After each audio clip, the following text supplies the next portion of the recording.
Dans la première vidéo de cette série, nous avons introduit le sujet de l'origine de la vie et soulevé certaines questions que beaucoup de gens pensaient déjà résolues. Nous avions promis d'aborder ces questions dans nos vidéos suivantes et nous y voilà. Les scientifiques ont-ils réussi à créer la vie?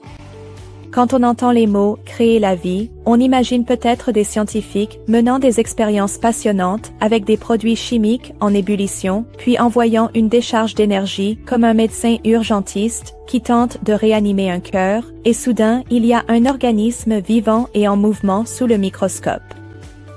Voyons ce qui s'est réellement passé, et vous pourrez décider par vous-même si les scientifiques ont réussi ou non à créer la vie. En mai 2010, une équipe de scientifiques, dirigée par le Dr Craig Venter, est devenue la première à réussir à créer ce qui a été décrit comme une vie synthétique. Le Dr Venter est un biotechnologiste et homme d'affaires américain, connu pour de nombreuses contributions remarquables dans le domaine de la génétique. L'expérience visant à créer la vie a consisté à synthétiser une très longue molécule d'ADN contenant le génome complet d'une bactérie, puis à l'introduire dans une autre cellule. L'organisme unicellulaire contient 4 filigranes uniques inscrits dans son ADN afin de l'identifier comme synthétique et de permettre de retracer ses descendants. Ces filigranes contenaient les noms des scientifiques ayant contribué au projet, 3 citations célèbres, ainsi qu'un script HTML donnant l'adresse e-mail secrète de l'organisme synthétique. Le projet de vie synthétique s'est déroulé en plusieurs phases. Dans un premier temps, l'équipe a modifié de l'ADN existant et l'a inséré dans une autre cellule bactérienne vivante. Deuxièmement, en 2010, ils ont créé et conçu l'ADN complet, puis l'ont introduit dans des cellules hôtes bactériennes dont le génome avait été vidé. Les cellules hôtes ont été capables de croître et de se répliquer. Le nouvel organisme ainsi obtenu a été nommé Mycoplasma laboratorium. Troisièmement, en 2014, ils ont extrait le génome de coli et l'ont remplacé par un chromosome doté d'un code génétique artificiel élargi. Et quatrièmement, l'équipe poursuit toujours ses efforts pour créer de nouvelles formes de vie synthétiques en tant que variante de la bactérie E. coli. Ces efforts offrent d'immenses applications, comme la fabrication de produits pharmaceutiques et la dépollution des sols et des eaux. Cependant, il devrait être évident que personne n'a créé une nouvelle forme de vie à partir de composants non vivants. Vous vous souvenez de l'image des scientifiques menant des expériences avec des produits chimiques en ébullition, et soudain, la vie apparaît? Eh bien, cela n'avait rien à voir avec ça.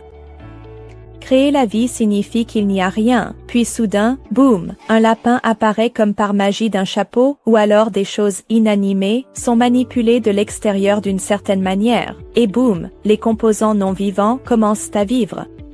L'idée à retenir est que si la vie est nécessaire pour créer ou démarrer la vie, alors il ne s'agit plus de matière non vivante qui prend vie.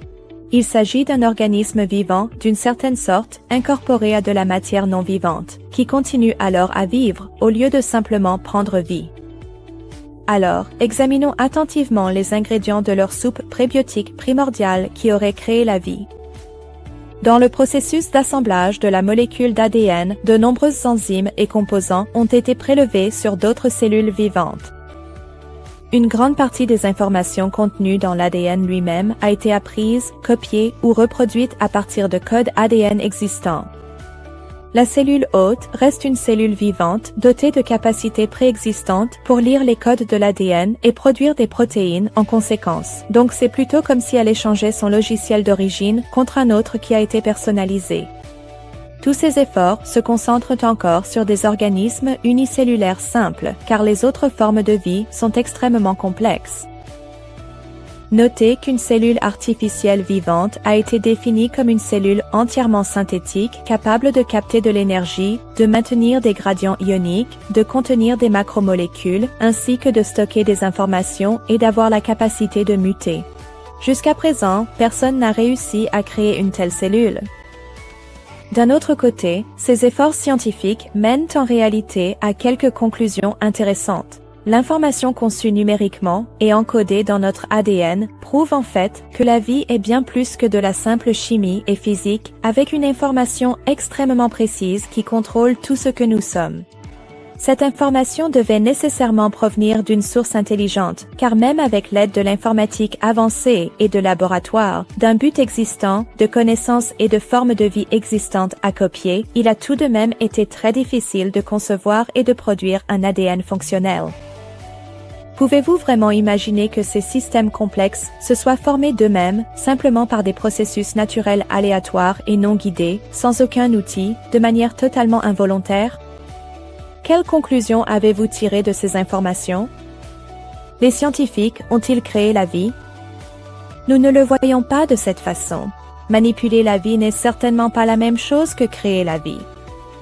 Une manipulation intelligente d'une information existante ne peut pas être considérée comme une preuve que cette information a pu, il y a très longtemps, se créer elle-même.